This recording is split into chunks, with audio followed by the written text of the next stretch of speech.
শোনেন দুইটা কথা বলি। এই চলার পথে আমি যাকেই দেখি, সাইকেলে আসুক বা ভ্যানে আসুক বা ইজি বাইকে আসুক না মোটর সাইকেলে আসুক, যে যে যাতেই আসুক না কেন, আমি যাকে দেখছি তাকেই মনে হচ্ছে আমি চিনি।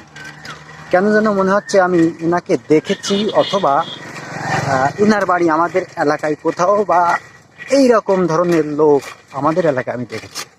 এটা আবার হিন্দু ধর্মের কিছু মানুষ বলতে পারে যে আপনি আগের জন্মে এগুলো দেখেছেন, এদেরকে আপনার এদের সঙ্গে পরিচিত ছিল। তাহলে কিভাবে তারা বলে, আমি এটা বুঝি না, জানি না তাদের ধর্ম সম্পর্কে। যদি আমি আগের জন্মে বড় কোনো নায়ক বা গায়ক যদি থাকতাম, তাহলে হয়তো আমাকে চিনতো। নায়ক অথবা গায়ক যদি হতাম তাহলে আমাকে চিনতো, কিন্তু আমি তাদের কিভাবে চিনতাম? সবাই কি নায়ক ছিল নাকি সবাই গায়ক ছিল? যাই হোক, এটা আসলে আমার মনে হয় সাইকোলজি কাজ।